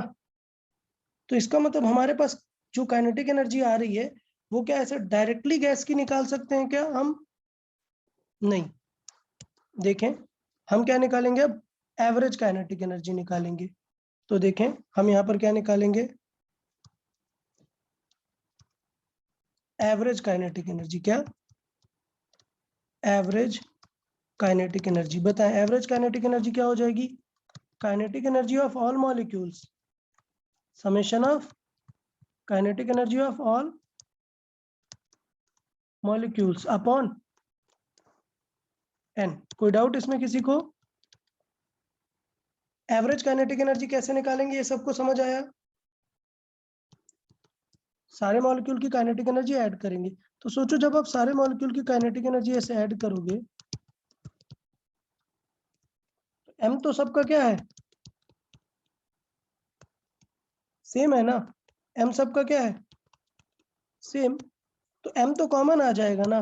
सो फाइनली क्या बचेगा, हाफ m, और बाकी रिमेनिंग चीज क्या बच रही है, v स्क्वायर का एवरेज। समझ आया कि नहीं, यस सर। इसका मतलब ये क्या लिखा हुआ है, average Average kinetic average kinetic kinetic energy. Energy, ठीक है। सो इसका मतलब हम जो फॉर्मूला ये पढ़ेंगे ये किस चीज का फॉर्मूला है, ये है average kinetic energy of gas. क्या होती है, 3/2 PV या फिर 3/2 nRT। इसमें किसी को कोई डाउट क्या, average kinetic energy of gas. अब क्या ये एक मॉलिक्यूल की काइनेटिक एनर्जी है क्या, No. नहीं, मैं फिर से बोल रहा हूँ, ये किसकी काइनेटिक एनर्जी है, गैस की, एवरेज है। तो अगर हमें एक मॉलिक्यूल की चाहिए तब क्या करेंगे, डिवाइड बाय n, सिंपल सी बात। सो अब हम क्या निकालेंगे, average kinetic energy of one of any molecule, any molecule. तो वो क्या हो जाएगी, काइनेटिक एनर्जी का average of gas, this divided by क्या करेंगे, N n, number of molecule से। तो ये इसका फॉर्मूला क्या था, 3/2 nRT, और डिवाइड बाय क्या, कैपिटल N। क्लियर। तो कुछ याद है कि हमने बताया था क्या, कि मोल्स से नंबर ऑफ मॉलिक्यूल्स हम निकाल सकते हैं, कैसे, n कैसे निकालते हैं, n होता है number of moles into N A Na, Avogadro number. और R/Na को क्या लिखते हैं, K. के K, बोल्ट्जमैन कांस्टेंट। तो यहाँ पर हम क्या करें, n को रिप्लेस कर देते हैं किससे, कैपिटल N बाई Na से। ये किसको हम रिप्लेस कर रहे हैं, N को. n को। तो इससे क्या होगा, n कैंसिल आउट हो गया, और R/n को क्या लिख दिया हमने, k। की average kinetic energy of molecule भी पूछ लेता है और स्टूडेंट कंफ्यूज रहता है, तो मैं अभी से बता रहा हूँ और एकदम लर्न कर लो कि ये जो 3/2 nRT है ये किसकी एनर्जी है? गैस की गैस की। और ये जो 3/2 kT है ये किसकी है? मॉलिक्यूल मॉलिक्यूल की। तो बेसिकली अब ये जो है 3/2 nRT ये डिपेंड करती है किस पे कि कितनी सारी गैस है आपके पास। समझ आया? बट क्या मॉलिक्यूल की एनर्जी डिपेंड करती है क्या कि कितने सारे मॉलिक्यूल्स हैं? नहीं। नहीं। तो इसका मतलब ये है कि मॉलिक्यूल की जो एनर्जी है वो किससे रिलेटेड है? सीधा टेम्परेचर से। पहले यहाँ पे लिख देते हैं कि ये जो अब हम डिस्कस कर रहे हैं ये क्या है? Average kinetic energy of molecules. वो कितनी हो जाएगी? 3/2 kT। यार क्लियर यहाँ तक? दोनों फॉर्मूले में डिफरेंस आपको क्लियर है? Yes sir yes sir. Okay good. तो दो डिफरेंस क्या है? ये 3/2 nRT किस चीज का फॉर्मूला है? पूरे गैस की एनर्जी का। और 3/2 kT किसका है? मॉलिक्यूल्स। मॉलिक्यूल की एनर्जी का। ठीक है, तो यहीं से इंटरप्रिटेशन आता है किसका? टेम्परेचर का। सर हाँ सर वो ऊपर हमने डेंसिटी को मास अपॉन वॉल्यूम से रिप्लेस किया ना, हाँ, वहां पे n इंटू मास नहीं आएगा क्या? यही तो पॉइंट है ना, n इंटू मास। ये क्या है? Mass of molecule. मॉलिक्यूल है ना, तो हम पूरे मॉलिक्यूल का नहीं निकाल रहे हैं ना, हमें पूरे गैस का चाहिए ना, तो इसलिए मैंने इसको n इंटू एम नहीं लिखा। चाहिए तो आप कर दो, पर तब ये क्या बन जाएगी? Half n into M into V square. तो ये क्या बन जाएगा आपका? n उधर डिवाइड में जाएगा, तब ये क्या हो जाएगी? एक मॉलिक्यूल की बन जाएगी। तो अल्टीमेटली मॉलिक्यूल के लिए n का डिवाइड करना ही पड़ेगा ना। Yes sir. ठीक है, तो यहाँ पर मुझे पूरे गैस का मास लिखना था, इसलिए मैंने यहाँ पर उसे कन्वर्ट नहीं कराया। Okay. Yes sir.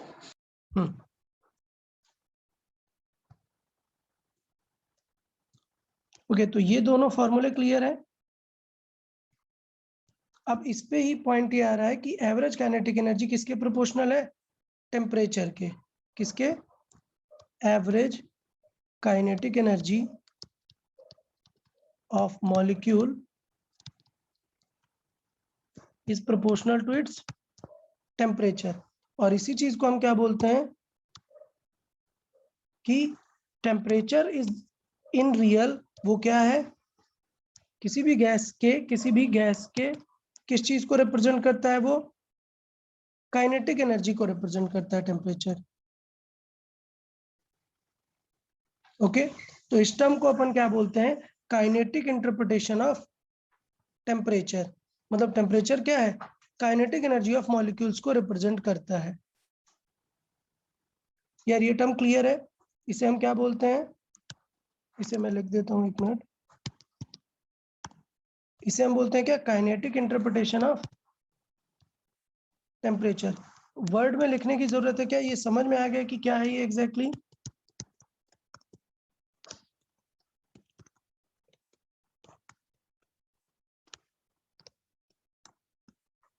Of temperature. Okay, तो टेम्परेचर की डेफिनेशन क्या हो जाएगी? Temperature is the measure of average kinetic energy of its molecule और मॉलिक्यूल्स ऑफ गैस। क्लियर? बताएं, टेम्परेचर की एक डेफिनेशन क्या निकल के आएगी यहां से?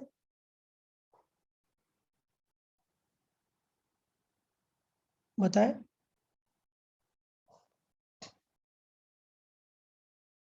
Average molecule.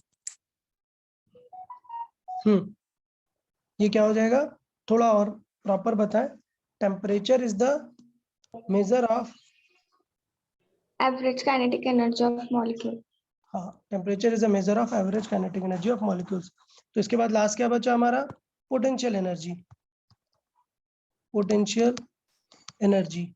सो हमने क्या कंसिडर किया था पोटेंशियल एनर्जी के लिए? इंटरमॉलिक्यूलर फोर्सेस क्या एज्यूम किए थे? 0। ओके, सो इंटरमॉलिक्यूलर फोर्स क्या एज्यूम किए हैं? 0।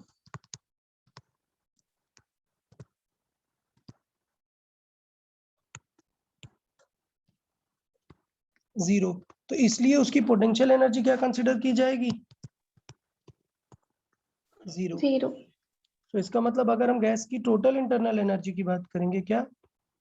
Total internal energy,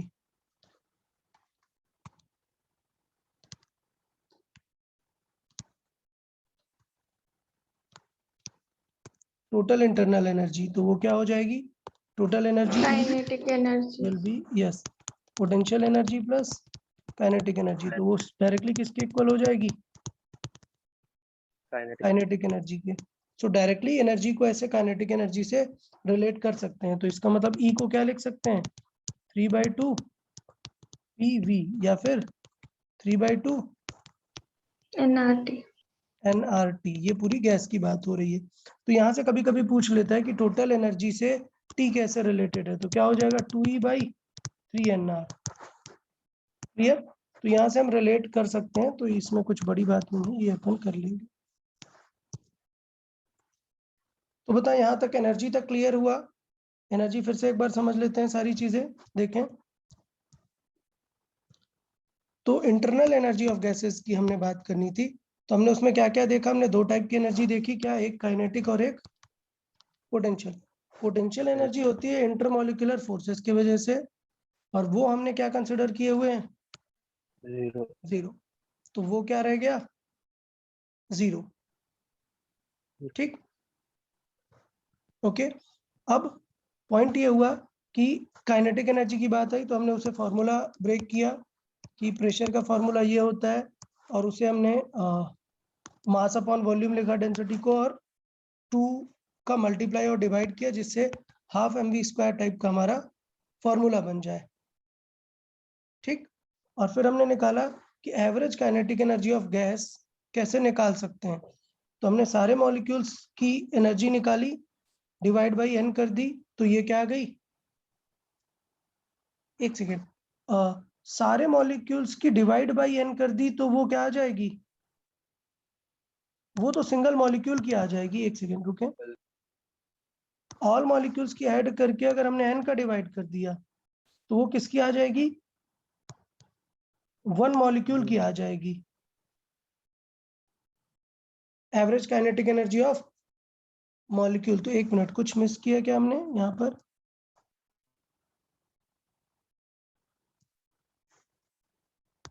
divide by n, ये बन गया V एवरेज।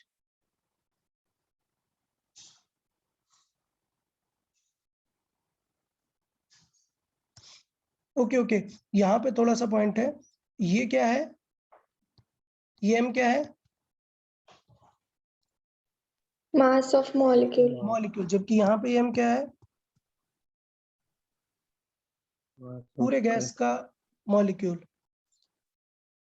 तो अगर हमें एवरेज काइनेटिक एनर्जी निकालनी है पूरे गैस की, तो हमें डिवाइड बाई n नहीं करना चाहिए, सिंपल होगा summation of all molecules, kinetic energy of all molecules. ये n नहीं रहेगा यहाँ पर। तो यहाँ पर ये जो आया है हमारा, ये आएगा क्या? 12 m into summation of v², summation of v²। हम इसमें n का मल्टीप्लाई और डिवाइड कर लेंगे, क्या करने के लिए? एडजस्ट करने के लिए। सो इसे हम क्या करें? इसे एडजस्ट करने के लिए देखें, m का मल्टीप्लाई डिवाइड कर लेंगे। सो m का n का मल्टीप्लाई और डिवाइड कर लेंगे। ये जो n का मल्टीप्लाई होगा वो क्या बना देगा? Total mass. Half n into small m, ये बन जाएगा टोटल मास, और ये summation of v² by n, ये बन जाएगा क्या? Average speed. तो ये बन जाएगा क्या? Half into total mass into v² का एवरेज, ये बन जाएगा। ठीक है, तो ये आ गई। फिर अगर एक मॉलिक्यूल का देखना है तो वही चीज, n का डिवाइड कर देंगे तो एक मॉलिक्यूल की काइनेटिक एनर्जी आ जाएगी वो 3/2 kT। और इस चीज को बोलते हैं kinetic interpretation of temperature. That temperature is major of average kinetic energy of molecule. Potential 0 हुई, टोटल एनर्जी ही उसकी इंटरनल एनर्जी बन जाएगी। चलिए ठीक है, यहाँ तक किसी को कोई डाउट क्या? जो आज हमने डिस्कस किए 3 पार्ट्स, हमने क्या मेजर पार्ट डिस्कस किए? हमने पहले तो मैक्सवेल्स एजम्पशंस डिस्कस किए, उसके बाद हमने प्रेशर डिस्कस किया, फिर हमने मैक्सवेल्स वेलोसिटीज डिस्कस की और फिर एनर्जी डिस्कस की। नेक्स्ट लेक्चर में इन्हें और रिलेट करके हम और डिटेल पे डिस्कशन करेंगे। Okay okay then, bye bye everyone. Bye, sir. या